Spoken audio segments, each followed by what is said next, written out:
Hello friends, welcome to my channel excellent coaching. Block 3 का unit 4 start करेंगे आज, language and speech disorders. और language and speech disorders में हमने कुछ लैंग्वेज डिसऑर्डर्स पढ़ने हैं और कुछ स्पीच डिसऑर्डर्स पढ़ने हैं। लैंग्वेज डिसऑर्डर्स में है एफेजिया आता है, ऑटिज्म रिलेटेड डिसऑर्डर्स आते हैं, लर्निंग डिसेबिलिटीज़ आती हैं, अल्जाइमर्स डिसीज़ आएगा, स्पेसिफिक लैंग्वेज इम्पेयरमेंट जिसको शॉर्ट में SLI बोलते हैं, और डेवलपमेंटल फोनोलॉजिकल डिसऑर्डर्स आएंगे, एंड लास्टली डिस्प्रैक्सिया।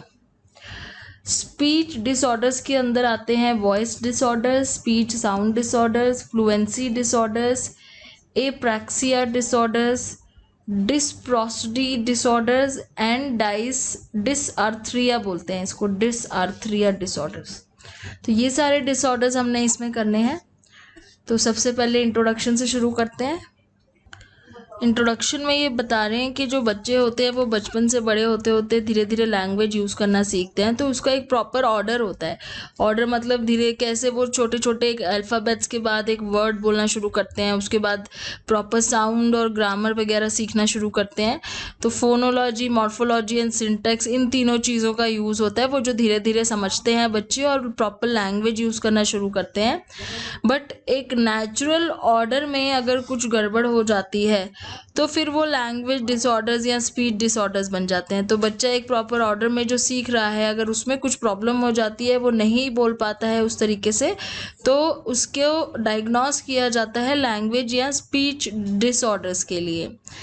तो हमारा जो ऑब्जेक्टिव है इसमें वो ये है कि हम पहले लैंग्वेज एंड स्पीच डिसऑर्डर्स को डिफ़ाइन करेंगे और स्पीच डिसऑर्डर्स को एक्सप्लेन करना और उसके कॉजेज़ को ढूंढना। ऐसे ही लैंग्वेज डिसऑर्डर्स और उनके ट्रीटमेंट दोनों की। तो पहले हम डिफ़ाइन करेंगे लैंग्वेज एंड स्पीच डिसऑर्डर्स को। Language and speech disorders are said to be disordered or impaired if they differ from what is considered the norm। मतलब कि अगर किसी की नॉर्मल तरीके से लैंग्वेज डेवलपमेंट नहीं हो रही है, जैसे कि उसके कल्चर में या उसके एनवायरनमेंट में जिसको एक नॉर्म माना जाता है, तो उस कंडीशन में उस पर्टिकुलर डिसेबिलिटी को हम लैंग्वेज या स्पीच डिसऑर्डर बोलते हैं। ये अलग अलग कल्चर के अकॉर्डिंग फ़र्क हो सकता है। किसी कल्चर में बोलने का तरीका कैसा है उस पर बहुत ज़्यादा डिपेंड करता है। अब जैसे हम अपने इंडियन कल्चर को ही ले लें, यहाँ पे बच्चे कई बार हेजिटेट करते हैं बोलने में। तो ये चीज़ बहुत इम्पॉर्टेंट है जाननी कि किस कल्चर में बोलना या फिर अपनी बात आगे रखना एक रिस्पेक्टफुल मैनर में एक्सेप्टेबल है या नहीं है। इंडियन कल्चर में इस चीज़ को इतना ज़्यादा ऑफेंसिव नहीं माना जाता है कि अगर कोई बच्चा बोलता नहीं है किसी के सामने या शाई नेचर का है, लेकिन उसको हम उस हेजिटेशन को हम डिसऑर्डर नहीं मान सकते हैं। सो ये भी ध्यान रखना ज़रूरी है कि अगर किसी के कल्चर में हेजिटेशन या शाइनेस एक बहुत आम बात है, बच्चों के बीच में वो बड़ों के बीच में बोलने से शर्माते हैं, so that hesitation should not be confused with fluency disorder. तो ऐसा नहीं होना चाहिए कि कल्चरली जो चीज़ एक्सेप्टेबल है उसको भी हम ऑफेंसिवली एक डिसऑर्डर में डाल दें। और ये जानना बहुत ज़रूरी है कि किस कल्चर के अकॉर्डिंग हम उसको डायग्नोस कर रहे हैं। Unique nature of language and speech disorder is that they are not visible since mostly they are not physically manifested. Language और स्पीच डिसऑर्डर्स का सबसे यूनिक बात यह है कि वो विजिबल नहीं होते हैं, क्योंकि वो फिजिकल डिसऑर्डर्स नहीं है। वो खाली तब पता चलना शुरू होते हैं जब अनटिल एंड अनलेस वो पर्सन बोलता है या बोलने की कोशिश करता है, तब जाके समझ में आता है कि उसको कोई डिसऑर्डर है या कोई प्रॉब्लम है। तो ये डायग्नोस करने में थोड़ा सा यहाँ पे प्रॉब्लमेटिक हो जाता है। तो शुरू करते हैं पहले लैंग्वेज डिसऑर्डर्स के साथ। तो लैंग्वेज डिसऑर्डर्स में क्या होता है, लैंग्वेज डिसऑर्डर में भी ड्यू टू रिसेप्टिव प्रॉब्लम। एक तो होता है रिसेप्टिव मतलब difficulty in understanding speech sound, जो मैं बोल रही हूँ उसको समझना मुश्किल हो रहा है किसी के लिए, साउंड को समझना मुश्किल हो रहा है, मेरी बात को समझना मुश्किल हो रहा है। अगर स्पीच साउंड, तो अगर किसी को स्पीच और साउंड समझने में प्रॉब्लम होती है तो उसको हम रिसेप्टिव प्रॉब्लम बोलते हैं। दूसरा टाइप है expressive problem. It can be also due to an expressive problem that is difficulty in producing speech sound. तो स्पीच या साउंड निकालने में प्रॉब्लम अगर किसी को होती है बोलने में, तो वो एक्सप्रेसिव प्रॉब्लम में आता है। मतलब रिसेप्टिव मतलब आपको समझने में प्रॉब्लम हो रही है, एक्सप्रेसिव मतलब आपको एक्सप्रेस करने में प्रॉब्लम हो रही है, बोलने में प्रॉब्लम हो रही है। प्रॉब्लम दोनों में से किसी भी वजह से हो सकती है। और जो इसमें इसके अंडर जो प्रॉब्लम्स आती हैं, जो डिसऑर्डर्स आते हैं, वो हम आगे पढ़ेंगे अभी। Language disorders can affect both spoken and written language. जो भी लैंग्वेज डिसऑर्डर्स है उसमें आपकी स्पोकन और रिटन दोनों पे ही इफेक्ट हो सकता है। स्पीच डिसऑर्डर्स इससे अलग होते हैं। क्यों? क्योंकि स्पीच में पर्टिकुलरली आपके बोलने का तरीका आ जाता है, बट लैंग्वेज में आपका समझना और लिखना, बोलना, ये सारी चीज़ें इंक्लूड होती हैं। और लैक ऑफ कम्युनिकेशन एटिकेट एक लैंग्वेज डिसऑर्डर होता है। जैसे एग्जांपल है कि lack of communication etiquette. Communication etiquette का मतलब है कि किस तरीके से हमें बात करनी चाहिए, किस तरीके की टोन होनी चाहिए, किस तरीके की पिच होनी चाहिए। ये सारी चीज़ें जो है कम्युनिकेशन एटिकेट में आती हैं। तो अगर इस चीज़ की नॉलेज नहीं है, अगर नॉलेज है और बोल नहीं पा रहे हैं, तो उसको हम लैंग्वेज डिसऑर्डर में डालेंगे। Most language disorders are often diagnosed in conjunction with other developmental delays। तो language disorders अकेले नहीं आते हैं, इनके साथ और भी disorders आ जाते हैं। और डिसऑर्डर्स किससे रिलेटेड होते हैं? हेल्थ से रिलेटेड हो सकते हैं, सेंसरी प्रॉब्लम्स हो सकती हैं, मोटर प्रॉब्लम, मसल्स में, मसल मूवमेंट में प्रॉब्लम हो सकती है, मेंटल प्रॉब्लम्स हो सकती हैं, इमोशनल प्रॉब्लम्स हो सकती हैं, बिहेवियरल प्रॉब्लम हो सकती हैं। इन सब चीज़ों की वजह से लैंग्वेज में प्रॉब्लम आ सकती है। Language disorder is a disorder that is found in the development और यूज ऑफ द लैंग्वेज। तो लैंग्वेज डिसऑर्डर कब पता चलता है? जब बच्चा बड़े होते होते लैंग्वेज को यूज़ ना कर पा रहा हो, उसकी नॉलेज को यूज़ ना कर पा रहा हो। डेवलपमेंटल स्टेज पे धीरे धीरे ये चीज़ सामने आती है। डिसऑर्डर्स के अंदर हमने कौन कौन से पढ़ने हैं? हमने जैसे यहाँ पे सबसे पहले एफेजिया है, ऑटिज्म रिलेटेड भी पढ़ेंगे हम, उसके बाद लर्निंग डिसेबिलिटीज़ भी पढ़ेंगे, और specific language impairment, developmental phonological disorders, dyspraxia, ये सब हम पढ़ेंगे इसमें। शुरुआत करते हैं एफेजिया से। Aphasia is a language is an impairment of language functioning caused by the damage to the left hemisphere of the brain. तो आपके ब्रेन का जब लेफ्ट हेमिस्फीयर डैमेज हो जाता है तो उसमें एफेजिया की कंडीशन होती है। इसमें दो टाइप के हैं और ये बहुत इंपॉर्टेंट है, ब्रोकाज एफेजिया, वर्निकेज एफेजिया। ये दोनों साइंटिस्ट के नाम पे ये रीजन्स के नाम रखे हुए हैं, ब्रेन के अंदर के जो रीजन्स होते हैं। तो वर्निकेज एफेजिया क्या है? Caused by damage due to left temporal lobe of the brain. तो ब्रेन का अगर लेफ्ट टेम्पोरल लोब में डैमेज है तो उसको हम वर्निकेज एफेजिया बोलते हैं। इसमें हमें समझ में नहीं आता है, स्पोकन वर्ड्स एंड सेंटेंसेस समझना मुश्किल हो जाता है।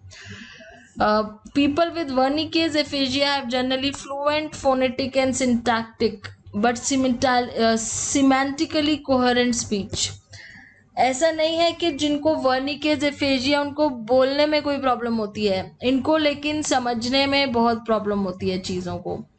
So the coherence is exhibited through the creation of nonsense words for real world concepts and improper substitution of function words for content words। तो जैसे इन्होंने एक एग्जाम्पल देके समझाया हुआ है, production of sentences that have the basic structure of language spoken but make no sense. तो ये लोग जो वर्ड्स यूज़ करते हैं, जो सेंटेंसेस यूज़ करते हैं, उसका स्ट्रक्चर ऐसा होता है कुछ, जैसे आप यहाँ देख रहे हो, ये that was the pumpkin furthest from my thoughts. या फिर जो ये सेंटेंस है, the scroolish press timer at my pancakes. तो ये दोनों एग्जाम्पल जो इन्होंने दिए हैं ये हैं वर्निकेज एफेजिया के। तो यहाँ पे ये आपको बता रहे हैं कि फर्स्ट केस में क्या है कि वर्ड्स का कोई सेंस नहीं बन रहा है, but not in the content they are presented. Content ठीक है उनका, कंटेंट मतलब नाउन वर्ब जहाँ होने चाहिए वो सब ठीक है, पर उनका कोई सेंस नहीं बन रहा है फर्स्ट केस में। और सेकंड केस में the words themselves are neologism. Neologism मतलब अपने आप नए वर्ड्स हैं, जैसे स्क्रूलिश हो गया, प्रास्टाइमर हो गया, स्पैंटिक्स हो गया, ये नए वर्ड्स हैं, खुद ही बनाए हुए न्यूली क्रिएटेड वर्ड्स हैं। तो इस तरह की प्रॉब्लम होती है इन लोगों को बोलने में। जब ये बोलना शुरू करते हैं तो ये इस तरीके से बात करना शुरू कर देते हैं।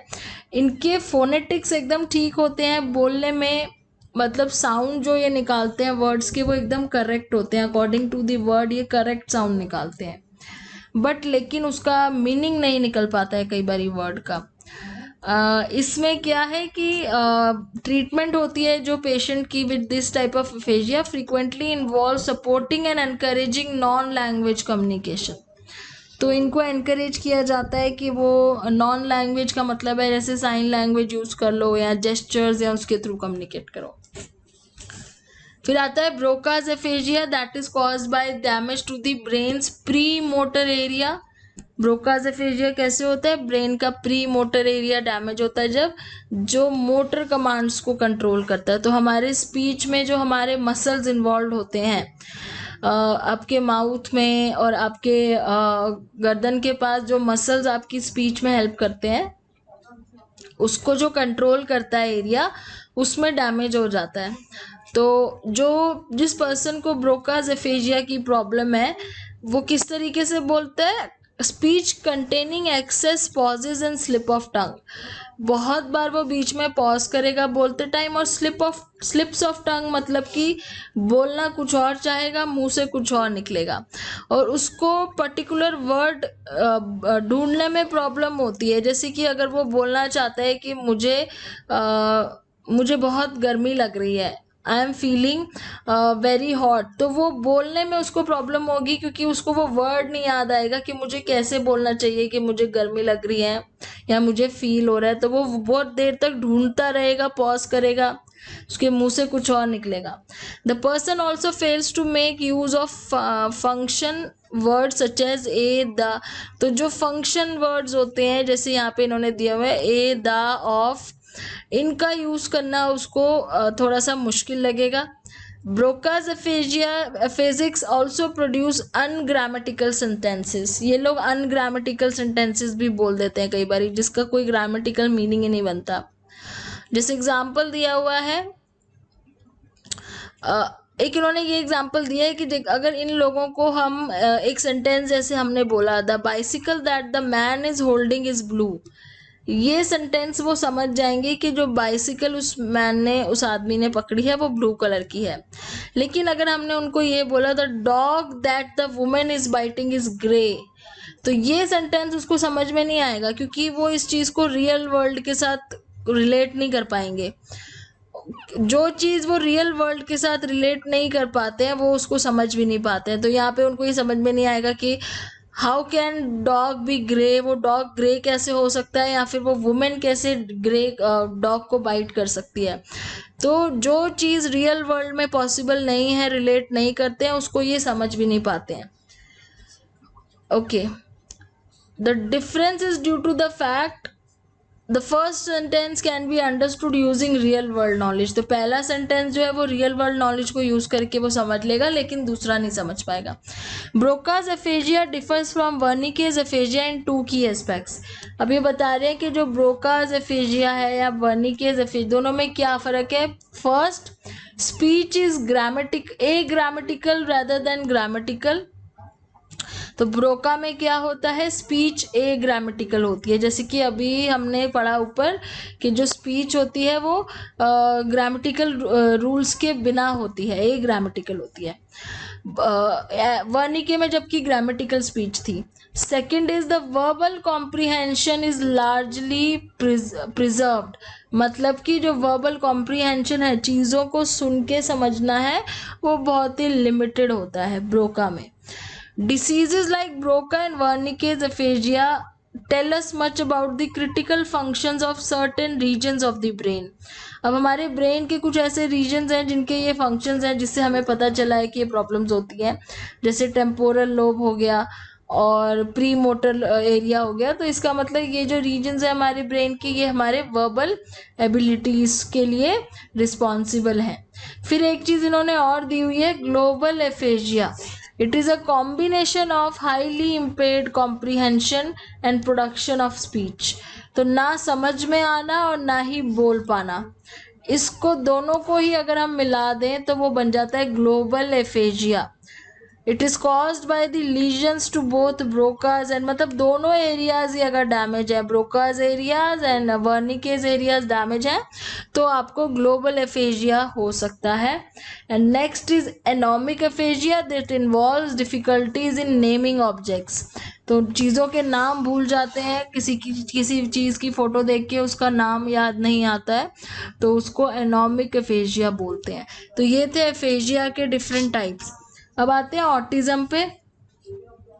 ऑटिज़म जैसे कि हमें पता है कि एक डेवलपमेंटल डिसऑर्डर है, और इसमें बच्चा जो है वो सोशली भी बहुत ज़्यादा लैकिंग होता है, सोशली इन्वॉल्व नहीं होता है दूसरे बच्चों के साथ, उसका बिहेवियर, उसकी लैंग्वेज, सब चीज़ों पे फ़र्क पड़ता है।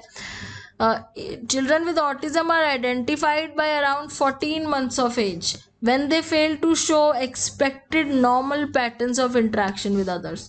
तो जब 14 मंथ के बच्चे होते हैं, 14 मंथ्स के, वो नॉर्मली इंटरेक्ट नहीं कर पाते हैं दूसरों से, तभी आइडेंटिफाई हो जाता है कि उनको कुछ प्रॉब्लम है।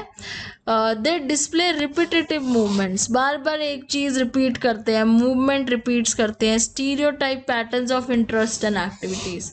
तो ये कुछ सिम्टम्स हैं जो उनके अंदर हमें नज़र आते हैं। When they interact with someone they are more likely to view their lips than their eyes. ऐसे बच्चे दूसरों से बात करते समय उनकी आंखों में आंखें डालकर बात नहीं कर पाते हैं, और ये उनके दूसरे सामने वाले के लिप्स की तरफ ज़्यादा ध्यान देते हैं, वो आंखों में नहीं देखते हैं। और जो इनकी स्पीच होती है वो भी ये बार बार रिपीट करते हैं, उसी एक ही चीज़ को ये बार बार रिपीट करते हैं, जिसको हम बोलते हैं इकोलेलिया। फिर उसके बाद इसमें ब्रेन के काफ़ी सारे एरियाज में एबनॉर्मेलिटीज़ नज़र आती है, जैसे कि सेरिबेलम हो गया, ब्रेन स्टेम हो गया, corpus callosum, basal ganglia, amygdala, hippocampus. तो इसमें काफ़ी सारे एरियाज हैं जहाँ पे हमें एबनॉर्मेलिटीज़ दिखती है। Now coming to learning disability.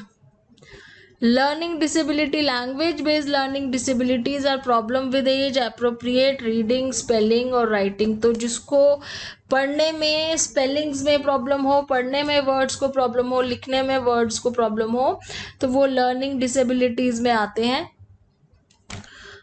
इसमें एवरेज से लेके सुपीरियर इंटेलिजेंस वाले बच्चे हो सकते हैं, ज़रूरी नहीं है कि इनकी इंटेलिजेंस पुअर है, ऐसा नहीं है, इंटेलिजेंट भी हो सकते हैं, सुपीरियर भी हो सकते हैं, बट इनको एक डिसेबिलिटी होती है जिस वजह से ये पर्टिकुलर फील्ड में ठीक अच्छा नहीं कर पाते हैं, जैसे कि राइटिंग में या स्पेलिंग्स में।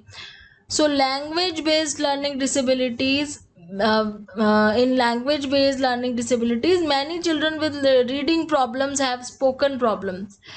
तो स्पीच की भी प्रॉब्लम होती है, जैसे सबसे पहले हम डिसलेक्सिया की यहाँ पे बात करेंगे, बहुत कॉमन है जो डिसलेक्सिया।